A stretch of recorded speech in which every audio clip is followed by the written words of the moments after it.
Alors c'est une revue internationale de langue française qui s'adresse à tous les consacrés dans l'Église catholique normalement, mais toutes les églises chrétiennes. Et nous sommes en train de réfléchir, période après période, sur l'actualité de cette vie consacrée qui a tant de formes.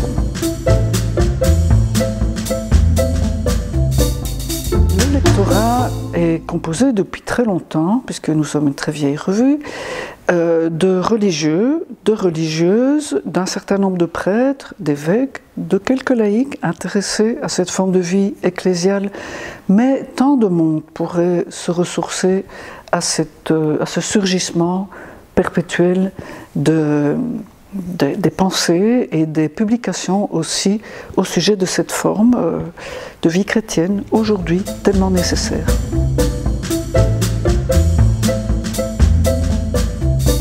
Donc c'est une revue qui relève de la Compagnie de Jésus, qui a été confiée à la province belge des Jésuites, et elle est née déjà en 1925 avec comme premier directeur le père Creuzen. Elle s'appelait alors la Revue des communautés religieuses. Elle était surtout canonique en réalité.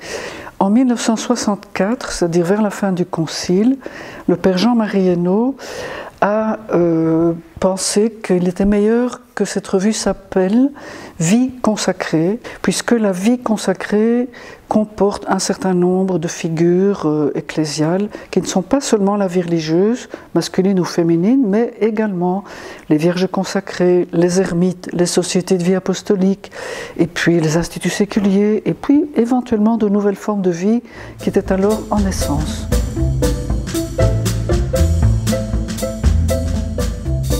La revue est animée par un tout petit groupe de personnes. Tous ont été professeurs à un institut d'études théologiques de Bruxelles. Dans ce groupe, il y a un père prémontré, le père abbé de Lef. Il y a une sœur apostolique de Saint-Jean, sœur Marie-David Weil. Et puis un père jésuite, Pierre Piret, dogmaticien et ami de la revue de très longue date. En plus de moi-même, sœur du Saint-Cœur de Marie de la Hulpe, qui m'intéresse à la vie consacrée depuis très longtemps également. Alors je retiendrai deux moments importants dans l'histoire récente de la revue. Il y a d'abord eu l'apparition du nouveau code de droit canonique en 1983, qui a donné lieu à une double publication d'ailleurs, avec un certain nombre de noms extrêmement connus. Comme le père Beyer, comme sœur Élien de Montebello, le père Michel d'Hortel-Clodo, etc. Et puis plus récemment, à l'occasion de l'année de la vie consacrée, en 2014-2016 en réalité, nous avons voulu faire un hors-série qui a d'ailleurs été au commencement de du nouveau graphisme de la revue, de sa mise en couleur, de l'illustration par des photos, etc.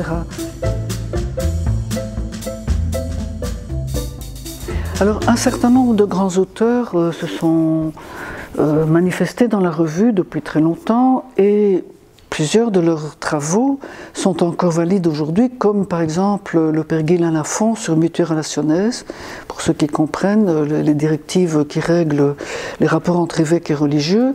Le père Gustave Martelet sur le décret Perfecti Caritatis, ça reste aujourd'hui le meilleur commentaire de ce décret conciliaire, mais je pourrais citer Congar, Hans Urs von Balthasar, plus près de nous Enzo Bianchi, Bruno Segondin et encore plus récemment le père Jean-Claude Lavigne, de grands théologiens de la vie consacrée à qui nous offrons une tribune très appréciée, non seulement en Europe, mais au-delà des frontières de l'Europe.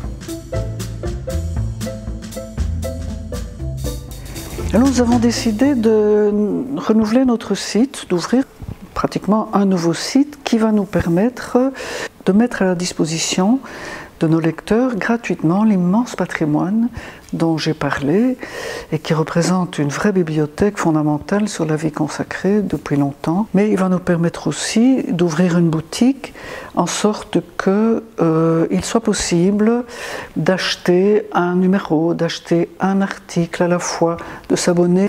Donc ce sera une grande facilité d'accès à ces nombreuses rubriques que nous proposons et qui comportent, il faut s'en souvenir, aussi bien des articles fondamentaux que des articles d'actualité et également un certain nombre de sourires, disons, que nous appelons autre temps, qui nous permettent de voir sous un autre angle l'avenir de la vie consacrée dans notre Église aujourd'hui.